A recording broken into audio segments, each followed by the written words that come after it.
The difficulty today is we have no one within the enterprise who is representing customers' values. We are representing quality, process, efficiency, finance, HR sometimes, with some power or not some power at some point. But the customer advocacy is not defending enough the customers. In the customer's viewpoint, meaning what the customer is getting from you as a company. So that's how we should change the organization to get some more people on, I would say, on the customer side and providing that outside-in view to companies.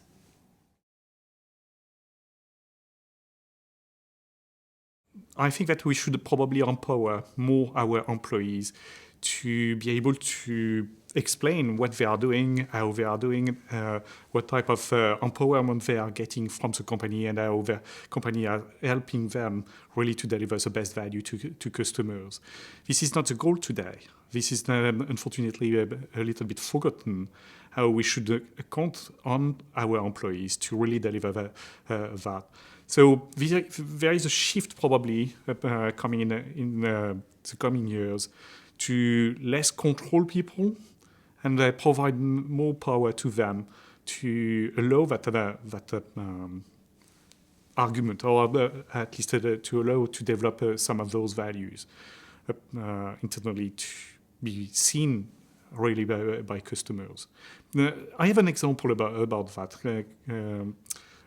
Imagine that in a call center, where all the process within the call center, which is very, very well described and all that sort of thing, is to say no to customer when you are calling. That's typically the typical process. Imagine that in the future, you offer to the employee who is on the call center to say yes for once a week or once a month or once a day. You completely change the life of that person by allowing to apply some of these humanity to decide who will be the customer who should benefit about his humanity. It's changing the life. It's changing the life for the person, the employee, but it's changing also the life for those customers who said, okay, that company has some humanity somewhere. So I think that that's the type of thing that we should bring more into the future. That could be in the future once a day. Once a day, you can say, rather than saying no to all those customers, once a day you say, okay, I need to rethink about all of those customers who can benefit about my humanity decision. That's exactly what I am thinking. We should change about. Not just be stuck on process to get the most efficiency, but at the end you get a better customer relationship. That's the way we should develop customer relationship. I think that they should study deeply what type of value their customers are getting from them. If they are getting just a price or something like that, is it the right way to think? So that's what we call, and we have heard a lot about getting an outside-in view for some company. So companies are thinking too much company-centric today. It's reflecting, I would say, the emphasis that we are getting today on narcissism, meaning we are getting a lot of people just emphasizing that how they are beautiful, but they are thinking only about themselves. They are not thinking about what people are thinking about them. So we should change a little bit that viewpoint and get some outside-in view from the customer point of view. So it's not just based on survey. It's not just based on net promoter score or that sort of thing. Obviously, that's a good first step in that aspect. But we should study, particularly in the future, how values will evolve, what the customers are getting.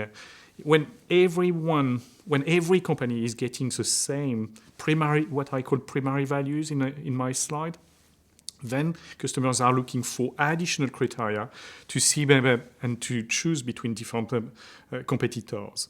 So if companies are getting that shift, understanding that shift, then they are more prepared for disruption. They are more prepared to deliver the next value that customers will care about. So that's the sort of thinking that we should get more an outside-in view.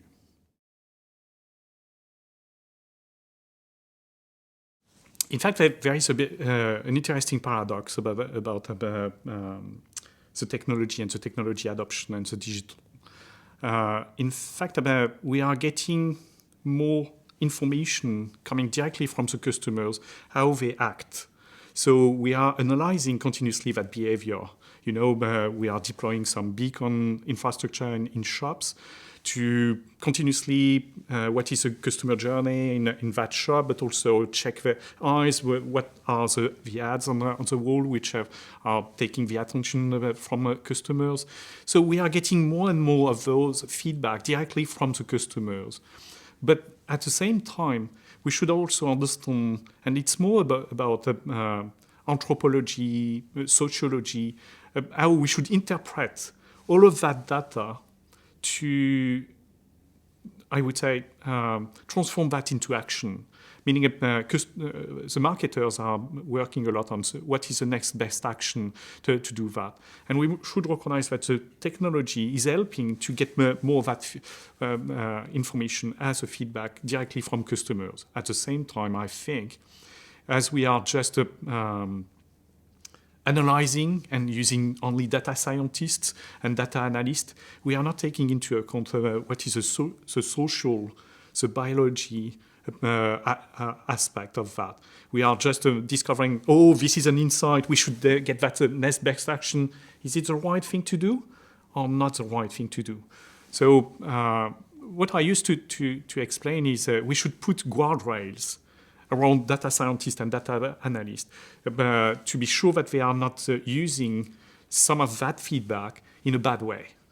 I used to say in a provocative statement, we will get probably foolish marketers, foolish data scientists, the same way that we have had foolish traders, the same way. So we should be very careful to, yes, we were getting more data as a feedback directly from customers, but we should put also guardrails to know what we should do with that direct feedback. Otherwise, we will make big mistakes, and there are a lot of stories already which are explaining that very well. Meaning, the story about Target. Target is a big retail shop in US. They did a very good job to detect a woman being pregnant, and they sent a lot of email to all that family. The problem was that that woman was a young, 15 years old teenager. And she didn't say that to the family, so the family discovered through Target email that she was pregnant. Is it the role of Target to say that to all the family? I don't think so. So that's a sort of balance that we should be very, very careful. Technology is good, but we should also put some of the guardrails around that. And that's a new role of what we are calling data governance 2.0.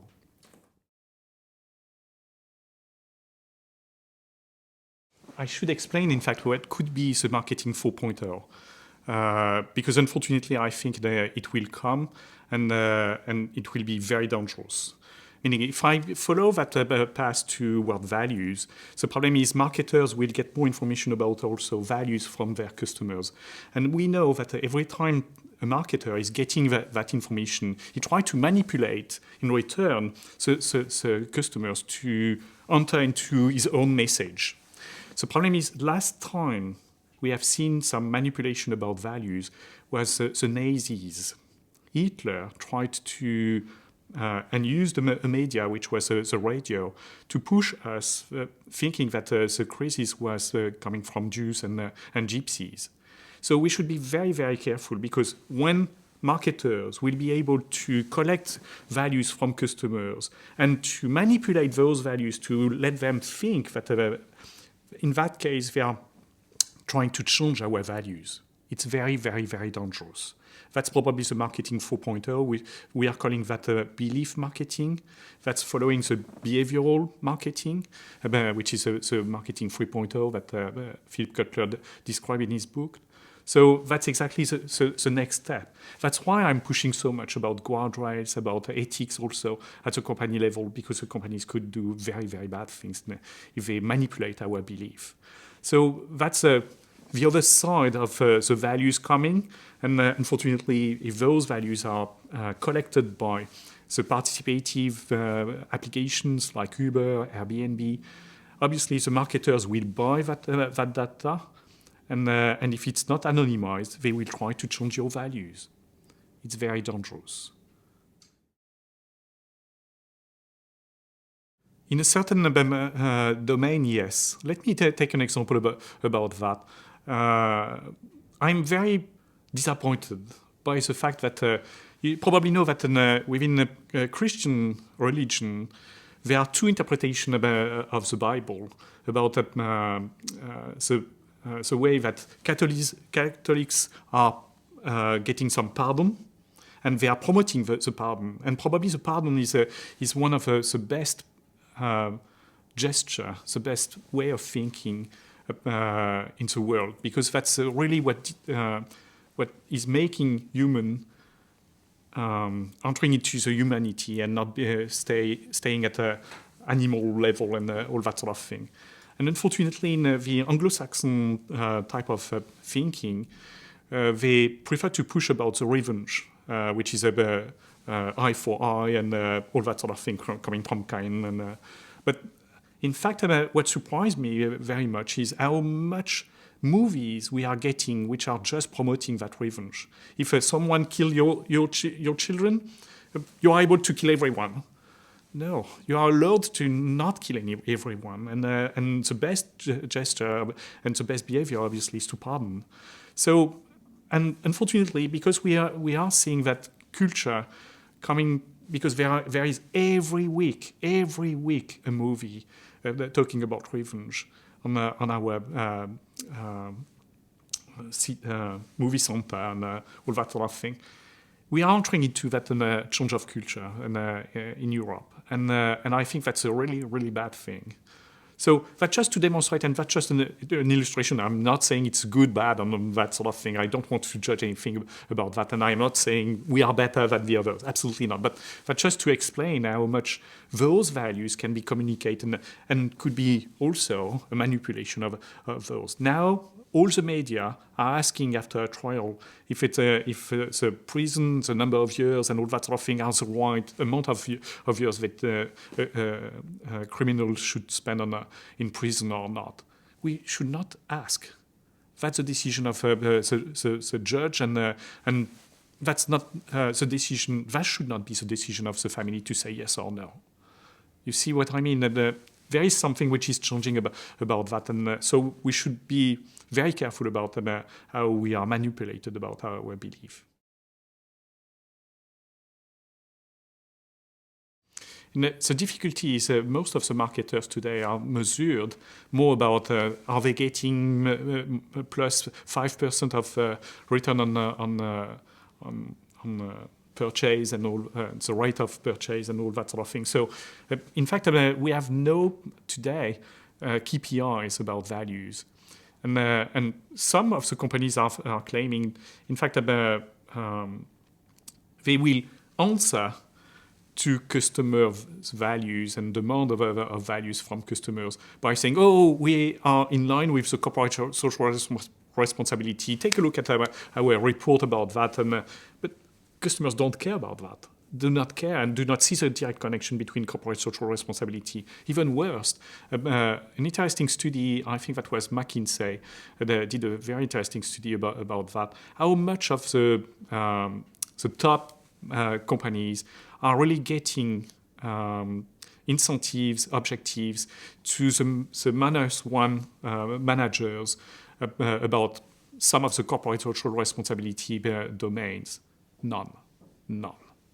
So there is some progress about that. I think that's the last study, because that started 5 years ago.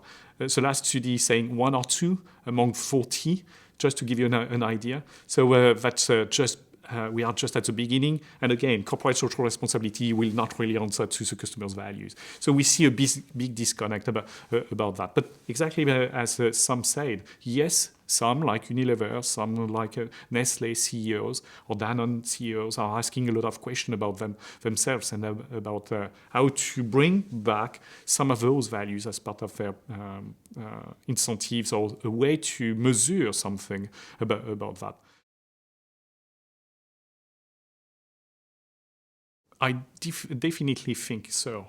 Meaning, you remember that we put in place for now several years the balance scorecard. And the balance scorecard is in fact to say we should put in place some of the incentives, but we should understand also that if we push too much on that incentive, we will destroy something else. So we should get a sort of balance. And so I think that all companies should think more and more about that trade-off and those trade-offs that they should deal with. So every time you put something, you should put in front of that incentive another incentive which is getting and trying to find the right balance. And I think that's a key objective for the future in terms of incentives, is really to get that sort of balance. And I'm talking about that in my own research, and I'm pushing to say, as we are becoming more and more digital, as we are getting more and more data, we think that the data governance should drive to the next digital operational excellence. The operational excellence was only for one incentive, which was about efficiency.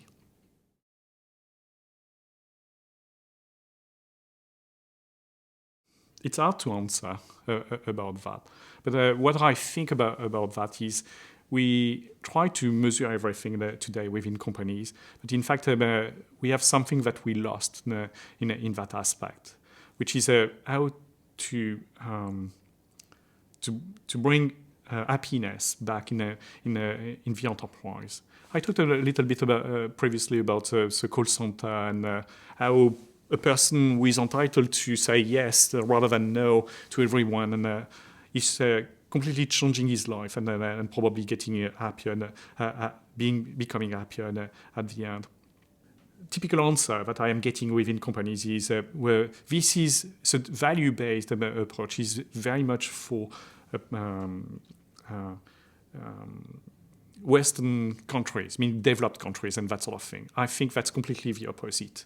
We need to learn lessons from tribes in Amazonia, in Australia, how they are bringing happiness all together, how they are developing, in fact, collaboration, the network, the exchange of skills, the exchange of knowledge within a tribe, to let that tribe the most happy that they can.